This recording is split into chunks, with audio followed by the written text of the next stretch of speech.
What's up, everybody? Welcome to another solo podcast episode of the Live Better Now podcast. We've been getting amazing feedback on the rebrand, and I'm glad you guys enjoy it. Thank you so much for listening. The audience, viewership, engagement, listenership, whatever word you want to use to describe the amount of reach that this podcast has, is consistently growing. We surpassed over 600 followers on Spotify. So thank you so much for all the people out there that are listening on Spotify. If you haven't already left an honest review on the podcast, go ahead and do that. We recommend 5 stars, and let's get right to the episode. So today's solo podcast episode is going to be me giving my opinion, telling you guys about how you can think your way to success. And I'm going to summarize that by saying 3 words: mind over matter. Mind over matter. What you believe is more important than the reality. Not in every case, but when it comes to success and when it comes to you living up to your fullest potential and making the most out of the one life you have on earth, it's very important to believe in mind over matter. Because if you believe you already have everything, then you have everything. If you need nothing, you have everything, right? So we don't need $1 million. We don't need tens of millions of dollars. We don't need a new Rolex, or we don't need the new pair of shoes to make us feel good. And we certainly don't need a leg up or help to become successful, okay? So the first thing that I'm going to tell you guys, the first thing that I want to kind of talk about is a story that I don't think I've ever shared. I don't think I've ever shared this publicly, and I certainly haven't spoken about it on a podcast episode. But this story that I'm about to tell, this anecdote, is very relevant to this podcast episode of Mind Over Matter, because I have been struggling with a chronic, I don't know if it's an illness, if it's a disease, I don't know what you would call it, but I have severe chronic tinnitus. And if you don't know what tinnitus is, it's a constant ringing in the ear. And I got tinnitus in 2008 when I was hit with a lacrosse ball, I was hit with a lacrosse ball moving at the speed of over 100 miles per hour. And it hit me directly in my left ear. And the pressure from the ball hitting my ear blew out my entire left eardrum. The doctor at University of Miami Hospital, he specializes in ear, nose, and throat, mainly ears, told me this was one of the worst cases he's ever seen. Instantly, when I was hit with this lacrosse ball, it was actually an afternoon in Palm Beach Gardens. I went to Palm Beach Gardens High School, a public school in South Florida, and we were playing lacrosse. We were practicing for our upcoming game against our rival Dwyer. And I remember this so vividly, and I remember exactly who we were playing that week, because we had a few alumni, and they weren't really assistant coaches, but we'll call them assistant coaches for the purpose of this story, just to make it easier for you to understand. We had alumni as assistant coaches helping us get ready for this big game, big rivalry game. So we had to call in all the big guns. We had to leverage all the resources we could. And we had a player that was on the team the year prior, who won the speed shot competition at the state championship game, because we won the state championship before the year before. And so obviously he shot the ball extremely fast. And as I'm covering him and guarding him in practice, he shot the ball so fast, it hit me right in the head, and it blew out my eardrum. I immediately hit the floor. My ear starts ringing louder than I could ever imagine, like a flashbang, like a bomb just went off right in front of me. And I stood there for a while. I was definitely in pain. I got off the field. The other parents of the other students and athletes on the team, ran up to me. Zach, are you okay? Zach, are you okay? Do we need to go to the doctor? Do we need to go to the hospital? I said, you know what? I think I'm fine. It's tough for me to hear right now out of my left ear because all I hear is ringing. But I'm not in too much pain because I was wearing a helmet. But thank you guys for, tending to my care and making sure I was okay. I appreciate it. I'm just going to sit this practice out. Well, a few days went by and the ringing hasn't stopped. A week, 2 weeks, 3 weeks went by, the ringing still hasn't stopped.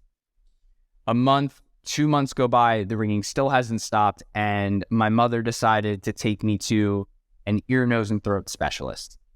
And the specialist took x-rays, and he looked inside my ear, and he said, Zach, your eardrum is completely gone. This is something that is very time sensitive because every time you take a shower, every single time you swim in the pool, water is getting in your ear canal, and it will get infected.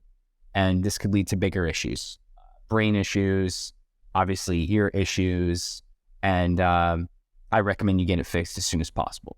I said, okay, great. Well, the season's not over yet. I still want to play. Is this something that, we have to have surgery right away? He said, no, you can wear earplugs when you shower. You're not allowed to swim in a pool or go underwater anywhere. But after the season's over, we're going to have to do surgery. And surgery is the only solution to stop the ringing in your ear. I was like, all right, I don't really want to go under the knife. I was obviously scared, but it is what it is. Finished the season, went into surgery. The surgery went great. They actually cut me from the top of my left ear all the way to the bottom of my left ear. They peeled my ear over like this so they could see completely into my brain. They put a graft on my left eardrum and stitched it all up. All right, Zach, you're good to go. I get out of surgery. All right, doc, my ear is still ringing. He said, Zach, just give us some time. Over time, the ringing will go away. I said, all right, great. How confident are you that the ringing is going to go away? He said, Zach, we're really confident. You got nothing to worry about. I said, okay, great. Well, fast forward 14 years later, because this was in 2008, 2009. Fast forward 14 years later, and my left ear is still severely ringing, hasn't stopped. And it's been very tough. It's something that I live with and deal with. And I'll get to how this story is relevant to Mind Over Matter. Just got to wait for it. But so when this happened and the surgery was over and I was recovering and the ringing still hasn't stopped, a year went by. Ringing still hasn't stopped after surgery. 2 years after surgery, ringing still hasn't stopped. I decided to go see another ear, nose, and throat specialist. And this specialist said, hey, Zach, this is tinnitus. It's a chronic ringing in the ear.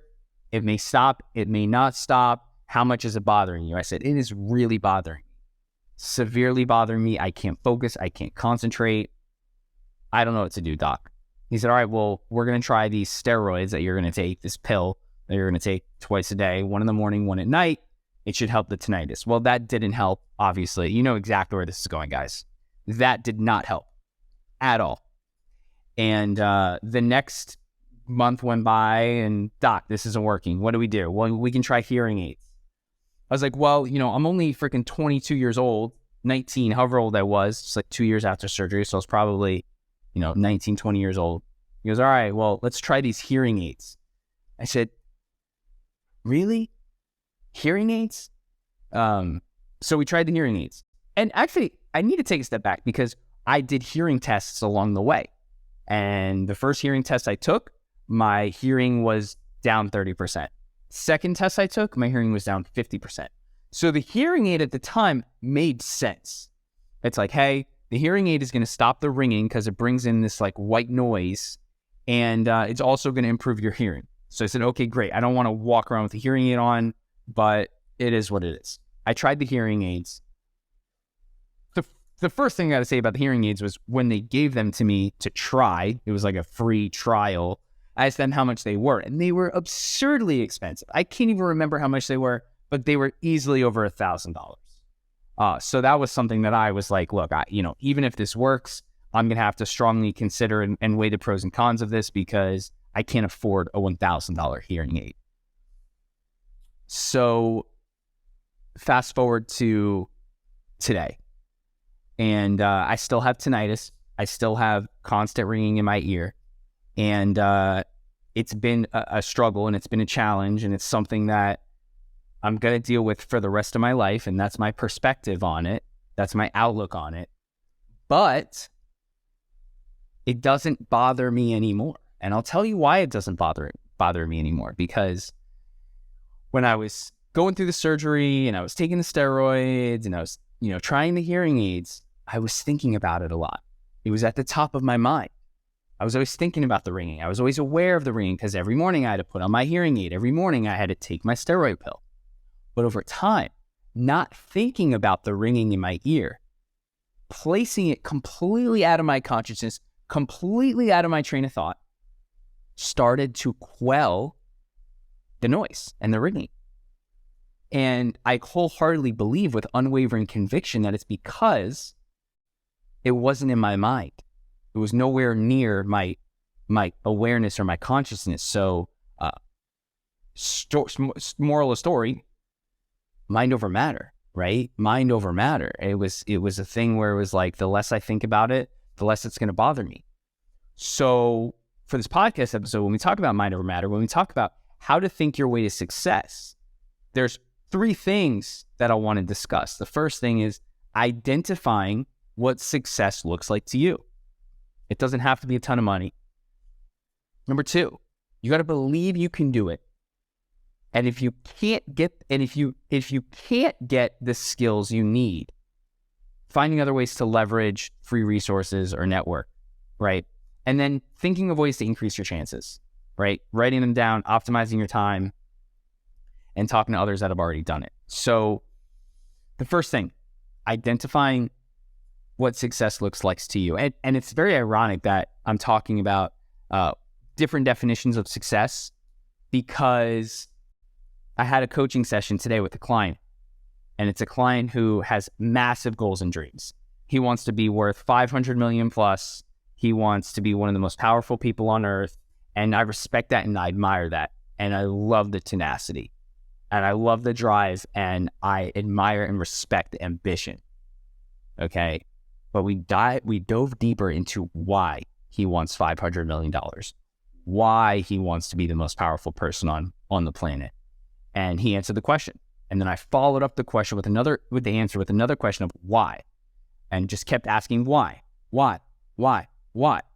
until he could no longer answer the question of why. And I think it's really important for all of us to go through that exercise of asking ourselves why we want this, answering the question. Well, why is that the answer to the question? Answering the question. Well, why is that the answer to the question of the answer to the question that I asked before that? And continuing to dive deeper and deeper and deeper, peeling off each layer of the onion until you do figure out your why. Because Robin Sharma said it best. I can't remember what book he was in, either 5 a.m. Club or Monk Who Sold His Ferrari. I've read a few of his books.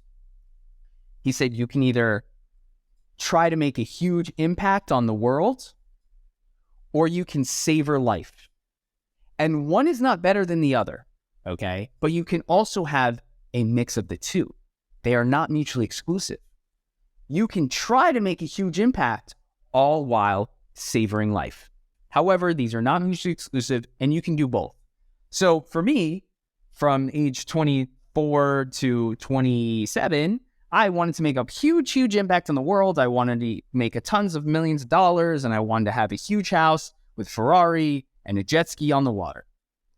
But I also wanted to be able to write checks to charities and organizations that I'm passionate about. I wanted to be able to pay off my parents' house. I wanted to be able to give generously, like no one else. And then I went radically to the other side of the spectrum of like, I want to savor life. I want to sell all my material possessions. I want to purchase a Mercedes Revel Cruiser that has a bed in it, that has a toilet and a shower and a small little oven thing. And I want to just travel the world, live at the beach, and just meditate, do yoga, eat avocados and bananas. Okay? Now, I've come to a middle ground where it's like, yo, I'm going to make an impact on people. And I'm changing lives every single day. I actually had a great call last night with a couple of my clients and some other heavy hitters, some entrepreneurs that are in the exact same space as me. And we're all talking about our goals for the month of May. And it was an extremely inspirational call. And shout out to all the people that were there. You know who you are. So I'm making a huge impact on those people's lives, making a huge impact on my family's lives, making a huge impact on other people that I meet throughout the day by just smiling and ask them how they're doing. because not many people ask the cashier at the grocery store how their day is going. But I make it a point to do that for a few reasons. One, it helps their day. Two, it doesn't bother me at all. And three, it makes me feel good. And I've actually been able to sharpen my communication skills in the process. So I think it's a quadruple win for a lot of different reasons. So I like to ask the cashier at the grocery store how their day's going. And when I get to Chipotle, instead of just saying, oh, a rice bowl, brown rice with salad dressing, I say, hey, how you doing today? They get surprised. They get surprised when someone actually asks them how they're doing at the Chipotle line. So now I'm in the middle. I'm trying to make a huge impact, but I'm also trying to savor life. I'm trying to just chill, be happy, be fit, feel good physically, mentally, spiritually, emotionally. But I also still want to make a lot of money. I still want to be able to provide resources financially to people, places, and organizations that I care about. With that being said, it's important for you to identify what success looks like to you. Okay? If you want to dive deeper into this, if you want to shoot me an email of what success looks like to you, I promise I will respond back. You can email me at zacharyrance@gmail.com. Number two, you got to believe you can do it. You got to believe that you can be successful. And the way to believe you can be successful is coming up with a plan. Okay? We can't just shoot from the hip like Donald Trump on Twitter and hopefully target hits the bullseye. You know what I mean? So, and let me rephrase that. We cannot just shoot from the hip like Donald Trump on Twitter, blindfolded, throwing darts, hoping it's going to hit the target. Okay? We have to be hyper-specific about what we're trying to accomplish.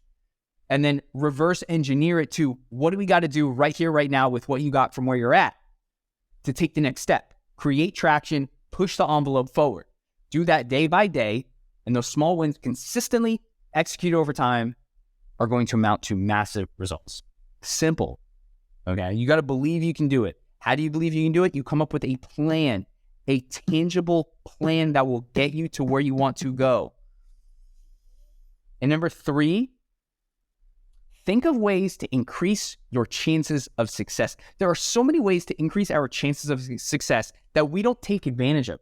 For example, for the last 3 years, I've been promoting a free discovery call on my Linktree or my Hoobie, whatever you want to call it. I don't even know what it's called anymore.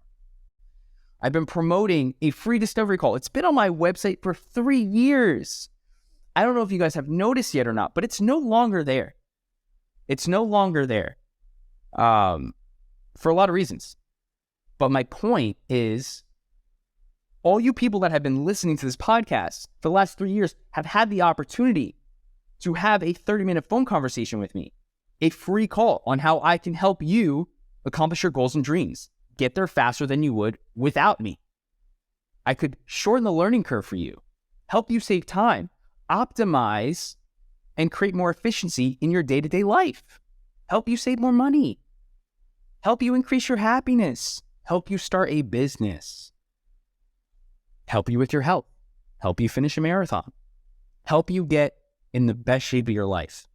And, you know, even though I've done probably over 1,000, definitely over 1,000 calls by now, not as many people took advantage of that than I thought. Now, if you want to do a call with me, it's $200 an hour.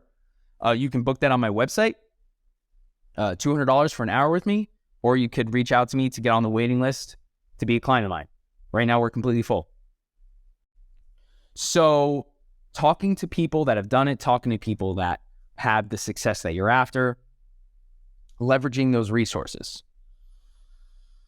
And then from there, guys, it's really just optimizing your time, creating more efficiency in your day-to-day, and that starts with waking up early, you know. And look, this takes action, this takes execution, this takes time, energy, and attention, but it all starts between the ears. It all starts with your brain. And what do we do with our brain? We fucking think. Use your fucking brain, okay? Guys, this has been a great episode. I've enjoyed this episode. It's kind of tough to talk for 20 minutes and 30 seconds straight, but some way, somehow, I made it happen. Thank you guys for listening to the podcast each and every single week. We're going to be posting 2 episodes a week starting this week, the first week of May. Wednesdays are going to be solo episodes just like this one. Fridays are going to be guest episodes just like this one. If you are still listening and are interested in being coached by me and are comfortable posting it as a podcast episode, I got a ton of great feedback on one of the other episodes I posted, coaching Aiden through his personal finance journey, through his business model of the coaching business that he was interested in starting. If you're interested in doing an episode like that with me, shoot me an email, zacharyrance@gmail.com. And again, if you haven't already left a review, please do that. Share this with a friend or family member. Let's continue to climb up the chart. Thank you guys so much for all your support, love, and engagement. You guys have a wonderful day, and I will see you again on the next episode of the Live Better Now podcast with Life Coach Zach.